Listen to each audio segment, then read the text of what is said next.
Olá, eu sou a Ana e hoje vou falar sobre o livro Poirot e os erros da datilógrafa de Agatha Christie.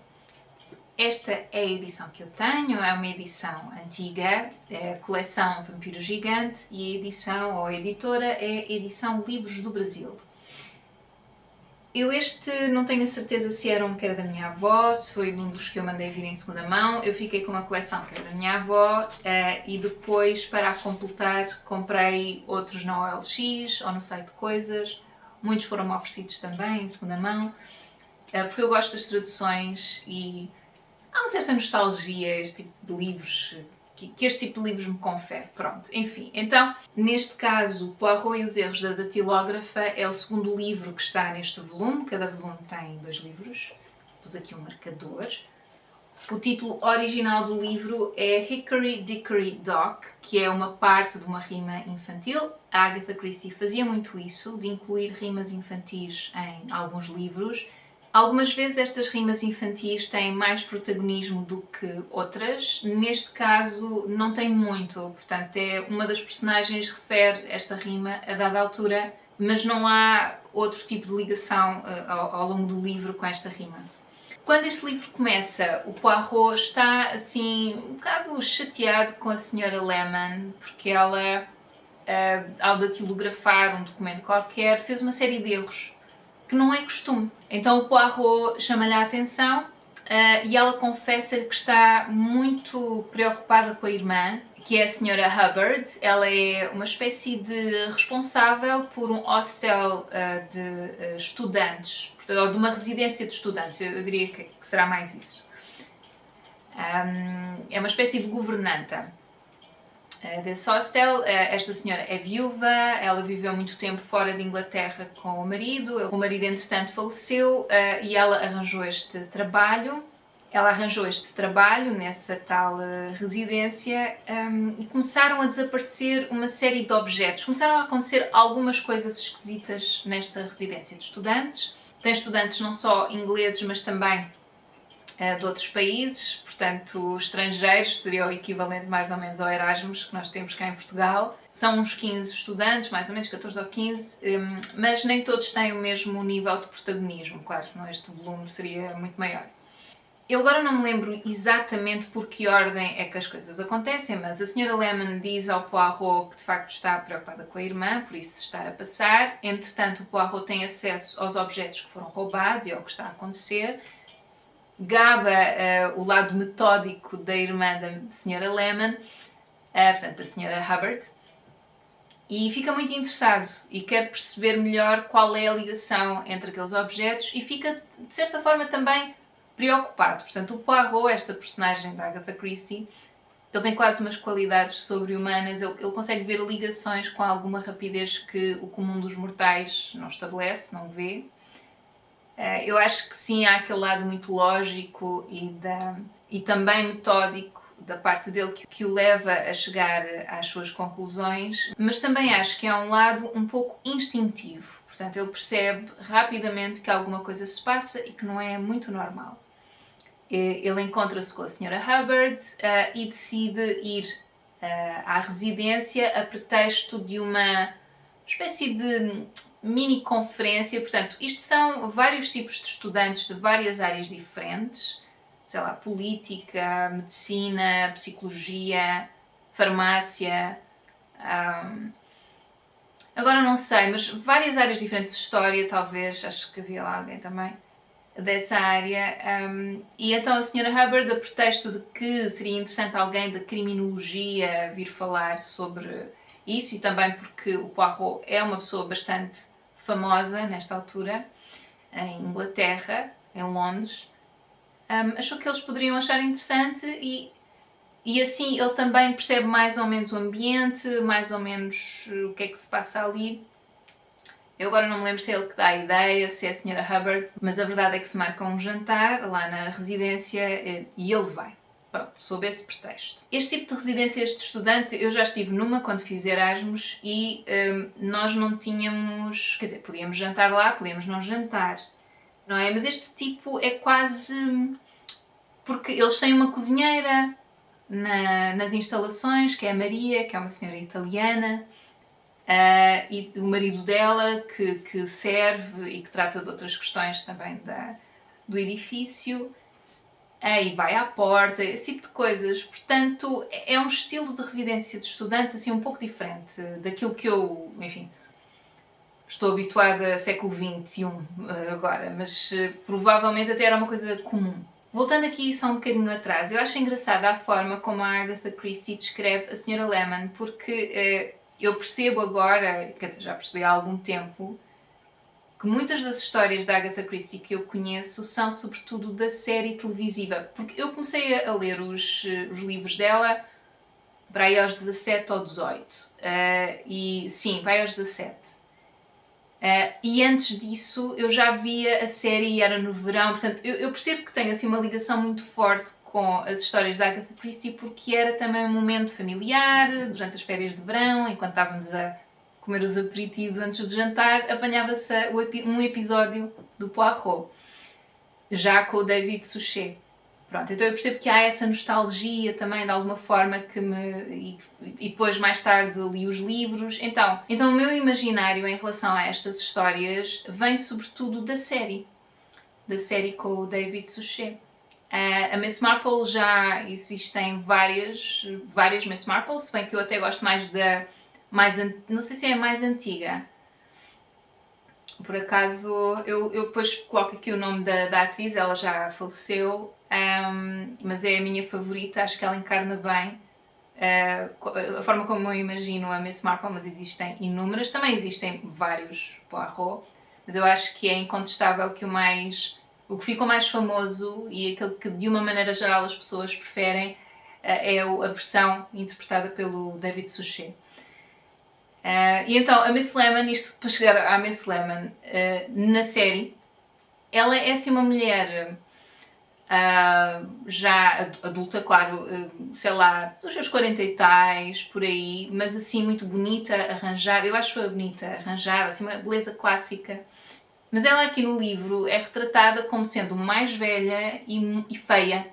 Acho que a Agatha Christie escreve mesmo assim feia.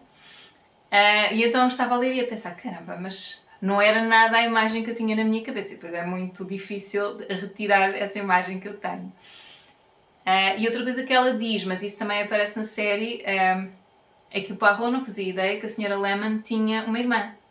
Ele sabia, portanto, a Sra. Lemon super eficiente, super concentrada em ter o seu arquivo dos casos e não sei o quê, tudo organizadíssimo.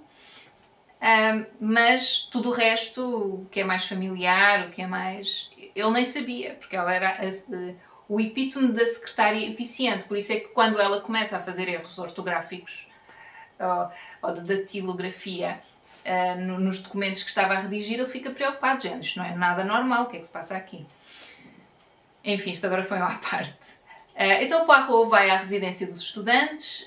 Quais foram os objetos que foram roubados? Quer dizer, não são só objetos roubados, portanto, desapareceram lâmpadas, apareceu uma mochila rasgada, desapareceu um estetoscópio, desapareceu ácido bórico em pó, que acho que era usado como gotas para os olhos. Acho que tem vários usos. Eu até fui pesquisar só para ver exatamente, porque eu tinha ideia que era para usarem gotas de olhos, mas não tinha a certeza absoluta. Não é muito interessante para esta revisão que eu estou a fazer, mas pronto. Tem vários usos e um deles é esse. Era de um estudante, portanto, tudo coisas de estudantes. A mochila já não sei de quem era, o estetoscópio era do Len Bateson, que é o estudante de medicina. A mochila também já não me lembro de quem é. Um anel de diamantes da Patricia Lane, um sapato, mais alguma coisa. O anel de diamantes desapareceu, mas depois voltou a aparecer numa taça de sopa durante um jantar ou um almoço entre eles, foi esquisito. No prato de sopa da Valerie. Também foi espalhada tinta num caderno de uma das estudantes estrangeiras, que é muito aplicada, muito inteligente e tal. Um dia chega ao quarto para estudar e tem o seu caderno de apontamentos todo estragado. Coisas assim bizarras, porque algumas sim são um roubo. Acho que maquilhagem também desapareceu. Enfim, algumas são roubos, mas outras não são bem roubos. Já é mais vandalismo e, enfim, coisas assim um pouco esquisitas. E o Poirot é isso, ele fica interessado, etc. Então vai lá ao jantar e a dada altura diz que vai chamar a polícia se ninguém se confessar. Portanto, se ninguém disser que fez aquilo e que cometeu estes atos, que ele vai chamar a polícia, porque acha que alguma coisa muito esquisita se está a passar e que acha que faz sentido envolver a polícia. Neste jantar nós ficamos a conhecer os estudantes. É como eu digo, eles são vários, são bastantes, mas há alguns que se destacam nesta história. A começar pela Cília, que é uma das estudantes. Eu penso que ela é estudante de farmácia e confessa aos crimes, vai ter com o Poirot. Eu acho que ela vai ter com o Poirot, não interessa, e vai com o Colin, que é o outro dos estudantes de psicologia, no caso dele, dizer que sim, que de facto roubou vários dos objetos, porque é cleptomaníaca. É cleptómana, é assim que se diz? Cleptómana. Eu agora não tenho a certeza se diz cleptomaníaca ou cleptómana. Estou com essa dúvida. Basicamente é alguém que tem essa patologia a cleptomania, portanto que é uma patologia psicológica, alguém que rouba normalmente objetos de pouco valor porque não consegue conter esse impulso. Normalmente, eu não sei muito sobre a questão, mas penso que a pessoa sabe que está a fazer algo errado, mas não se consegue conter. Pronto, é uma mania, não é?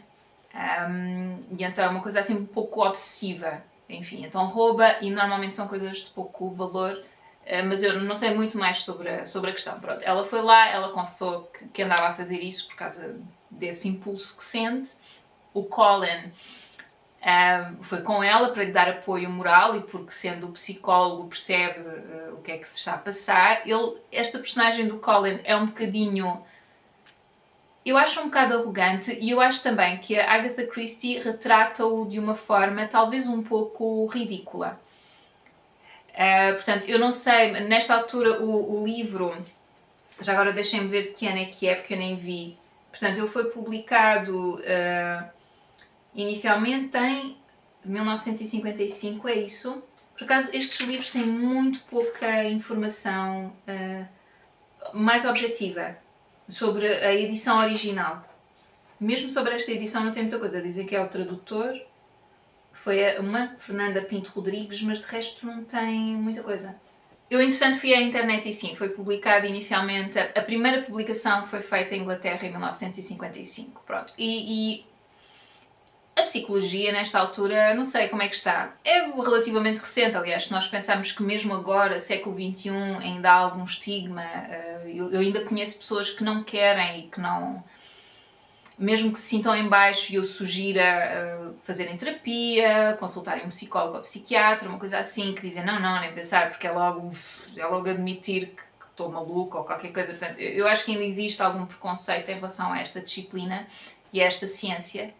E eu diria que naquela altura seria pior ainda, não é? E se considerarmos que o Freud, que é o considerado assim, o pai, digamos, da psicanálise, morreu em 1900 e... Deixa ver, eu vim aqui ver, não é? Agora vou fingir que me lembrei disto agora, 1939, portanto foi pouco tempo depois que saiu este livro, ou seja, parece-me que ela está a gozar um bocado com o Colin. Pronto, ela apresenta-o como sendo assim alguém que descobriu, que acha que é um pouco... sei lá, alguém que sabe mergulhar na alma humana e ele nem sequer percebe o que está de facto a acontecer, que é, e isto nós sabemos assim muito cedo na história, que é que a Cília inventou, que era cleptómana, para atrair a atenção dele, ela manipulou-o. Então eu acho que esta personagem é um pouco ridicularizada e de certa forma fiquei com a sensação que a psicologia está a ser ridicularizada aqui também. Mas pronto, pode ser só uma impressão minha. E há uma fala muito engraçada quando eles vão os dois ter com o Poirot e está lá a senhora Lemon, a secretária também, não é? E a dada altura, não sei se é o Poirot ou se é a senhora Lemon, quando eles se vão embora, este casal improvável, não é? Da Cília e do Colin, que diz que acho que acabámos de assistir a um namoro moderno, ou uma cena de amor moderna. Por causa desta ligação da psicologia e dele achar que tem que enfim, que acha, em que ele acha mais interessante por ela ter aquela patologia. Enfim. Mas antes disso, a Cília diz ao Poirot que ela roubou determinadas coisas, mas há outras coisas que ela não fez. Ela não fez desaparecer as lâmpadas, ela não rasgou a mochila, não deitou tinta para cima do caderno da colega ou da amiga e não roubou o ácido bórico. Portanto, há aqui algo, e não roubou também o estetoscópio. Portanto, há aqui algumas coisas que também não foi ela. Então mantém-se o mistério. Depois a Cília vai para a residência, pede desculpa aos amigos que aparentemente aceitam bem o pedido de desculpas da Cília. E ela também volta a reforçar que houve ali coisas que não foi ela que fez. O que é certo é que no dia seguinte, eu penso que é logo no dia seguinte, ela aparece morta, envenenada com morfina ou com uma overdose de morfina. E também rapidamente se percebe que aquilo está feito de forma a parecer que ela se suicidou, mas não, mas foi assassinada, na verdade. Outra coisa também curiosa é que o Colin, antes, portanto, eles chegam à residência, desculpa, eu estou lá para a frente, para trás, enfim.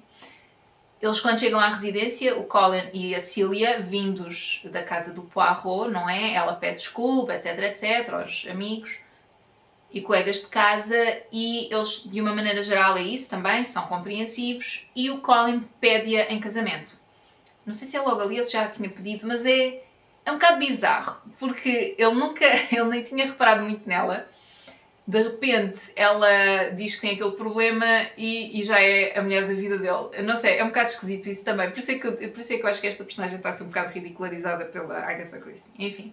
Mas é isso, ela no dia seguinte aparece morta e depois descobre-se pouco depois que foi um assassinato. Porque aquilo é isso, está arranjado de forma a parecer um suicídio, mas rapidamente se percebe que não foi. Nesta residência também há uma outra presença, aparece de vez em quando, está lá a senhora Hubbard, que fica muito preocupada, obviamente, quando descobre que a Cília morreu. É chamada à polícia.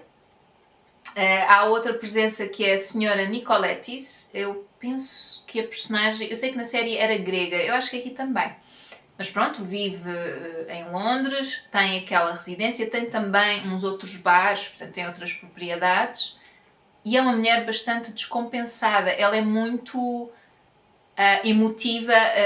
Portanto, ela tão depressa está com medo, está zangada. Ela está nervosa, ok? Isso é muito claro. E, aliás, todo o livro nisso é muito claro.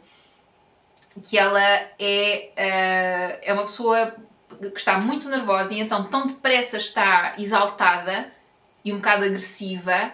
Ela fala sobretudo com a senhora Hubbard, que trabalha para ela, no fundo, não é? Portanto, a senhora Hubbard, que trabalha para a senhora Nicoletis, está a tomar conta daquele sítio, vive lá, dorme lá. A senhora Nicoletis não, vai lá de vez em quando e tem o seu espaço dentro da residência, mas não costuma lá dormir.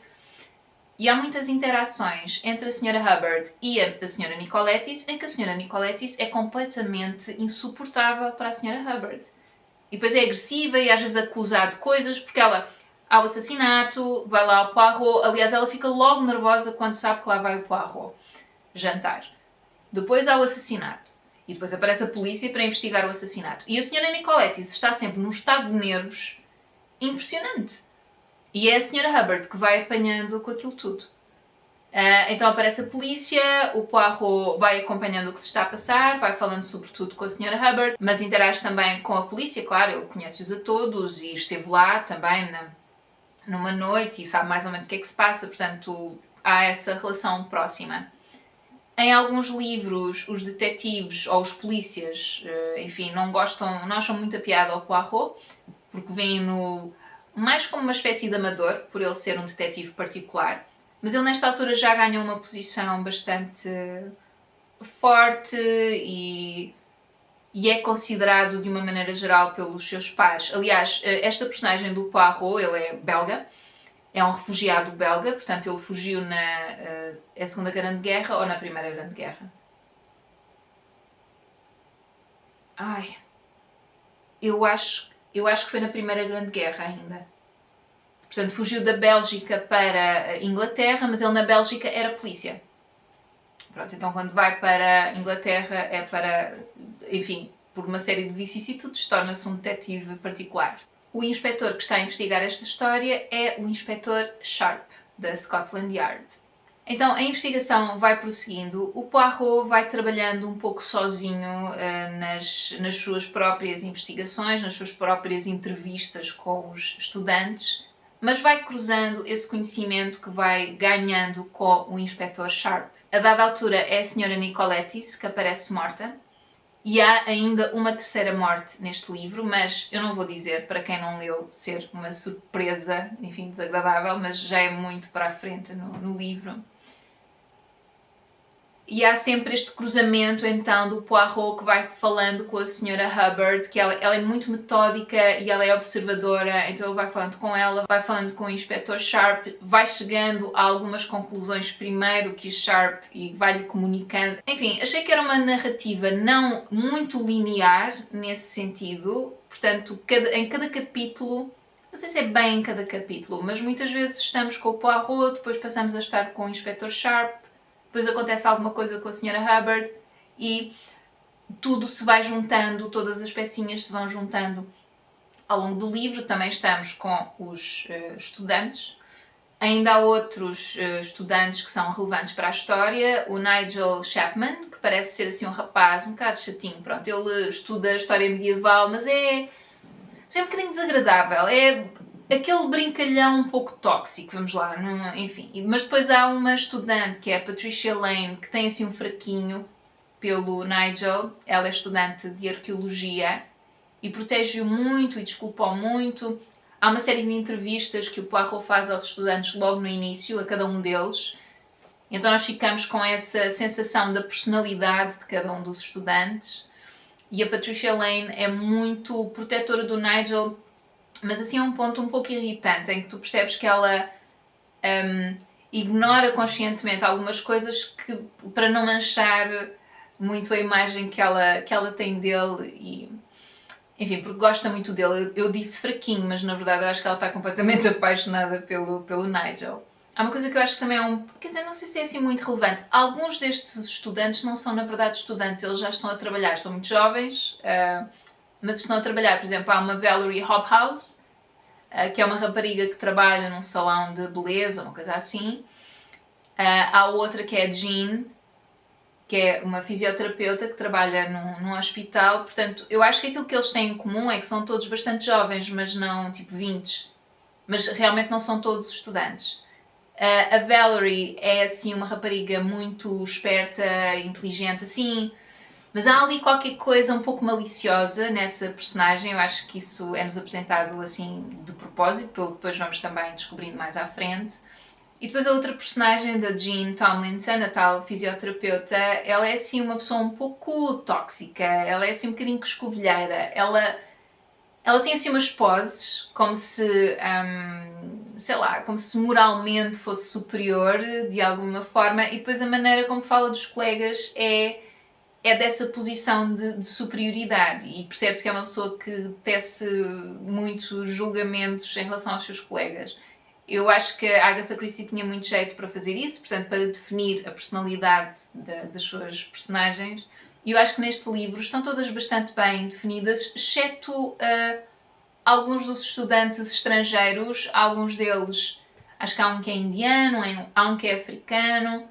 Essa questão da etnia, da cor da pele, é referida algumas vezes. Só que eu agora, a ideia que eu tenho, agora não me lembro muito bem, não tirei apontamentos sobre esta parte, a ideia que eu tenho é que às vezes há alguém que diz algo depreciativo sobre eles somente por essa questão da cor da pele, e há outra pessoa que chama a atenção. Dizendo, calma, tipo... Pronto, mas eu não acho que isso seja muito relevante, excetuando que há um ou outro que é retratado como se fosse assim um bocado parvinho, e isso não me agradou. Pronto, essa é a nossa sensibilidade agora do século XXI, e pode não querer dizer nada, não sei, mas sim, mas confesso que não me agradou muito. Se bem que tenho que dizer em abono da verdade que há uma das personagens, que é a Elizabeth, a tal que tinha o documento ou os seus estudos todos estragados com tinta. Alguém derramou um frasco de tinta sobre os seus apontamentos. Essa personagem, que é jamaicana, é negra, ela é retratada como sendo uma rapariga muito inteligente e muito perspicaz, portanto... Se calhar também estou a ser injusta. Sabem, eu por acaso estava a comentar com com um amigo no outro dia, eu estou a ler um livro, comecei a ler, mas entretanto decidi parar porque eu não me estou a conseguir concentrar à noite o suficiente para o ler. Em que quando o livro começa logo a retratar a mulher como sendo muito frágil e a fragilidade feminina, porque não é aquela mulher em particular, não, é a fragilidade feminina no geral, e aquilo irritou-me. Mas depois eu pensei assim, opá, eu estou a gostar da forma como o livro está escrito. Este livro é do século XIX, é do século XIX, não é? Thomas Hardy, acho que sim. Até foi uma subscritora aqui que aconselhou, só que é um livro que eu já percebi que é um bocadinho mais exigente do que, por exemplo, estes da Agatha Christie, e eu tenho-me deitado muito cansada e não consigo. Para já não estou a conseguir concentrar. Mas é isso, eu estava a ler e a pensar, opá, caramba, é a maneira como ele escreve, eu até estou a achar a história intrigante. E sim, posso ficar irritada, também nada me impede que fique irritada por estarem a retratar esta personagem dessa forma, ou seja, para mim essa questão ocorre-me, eu percebo que estou a sentir essas coisas, mas depois também acho que não faz mal os livros, arte, o que seja, não acho mal que nos façam sentir coisas. Portanto, está tudo ok. Enfim. Ouçam, eu gostei muito de ler este livro. Eu gosto muito das histórias da Agatha Christie, apesar de já as conhecer quase todas. E eu acho que agora os próximos vou ler da Miss Marple, que também é outra personagem de que eu gosto muito. E esta história foi muito interessante, foi intrigante até ao fim. Há diferenças, e eles fazem sempre isso, de uma maneira geral. Há diferenças entre a história escrita e a história representada e adaptada para a série. Há várias personagens que saem na série e isso é muito comum. Percebi isso quando comecei a ler com mais atenção os livros da Agatha Christie. E até porque eles depois vão passando a série aqui na televisão, na Fox Crime, assim, volta e meia, repetem essas temporadas todas com o David Suchet. E eu percebo que há uma tendência para tirar personagens, porque realmente são várias. A Agatha Christie criava sempre assim uns universos com muita gente. Então há diferenças, se já viram a série, acho que vão ganhar na mesma em ler o livro. Não é o meu favorito, não é a minha história favorita. Eu acho que a minha história favorita é a Casa Torta, que eu acho que nem sequer tem o Poirot. Acho que não. Das histórias do Poirot, O Crime no Expresso Oriente ainda não li, que há de ser das histórias mais conhecidas. Tenho ali para ler também. Estou a pensar se tenho uma favorita. Tenho algumas. Há uma que eu acho que já falei aqui no canal, que é os Five Little Pigs, é também de uma rima infantil. Mas não sei, acho que a tradução para português não está assim. Não me estou a lembrar, pronto, não interessa. Enfim, já me estou a perder. E é isso, eu gostei muito de ler o livro, espero que vocês tenham a oportunidade de ler. O primeiro, eu comecei a ler, mas estava a achar tão chato que desisti. Por acaso foi, e acho que vou arrumá-lo. Mas olhem, é O Destino Desconhecido. Parece-me que não tem nem Poirot nem Miss Marple, mas não é por aí, sabem? Eu já li livros sem eles e também gostei. Destination Unknown, é a mesma coisa, pronto. Só que é mais, parece-me que é mais espionagem e eu cheguei aqui a dada altura e pensei, não me apetece mais, pronto. Não morre ninguém, já não me interessa. Não, estou a brincar, se calhar até isso ia acontecer mais à frente. Mas... Não, esperem, por acaso até morre. Mas é tipo, não me intrigou o suficiente, não me prendeu, pronto, não me prendeu, a verdade é essa. Mas li o segundo e gostei. É isso, já não tenho mais nada a dizer, estou aqui a esticar esta despedida, espero que vocês estejam bem e até à próxima. Tchau, tchau.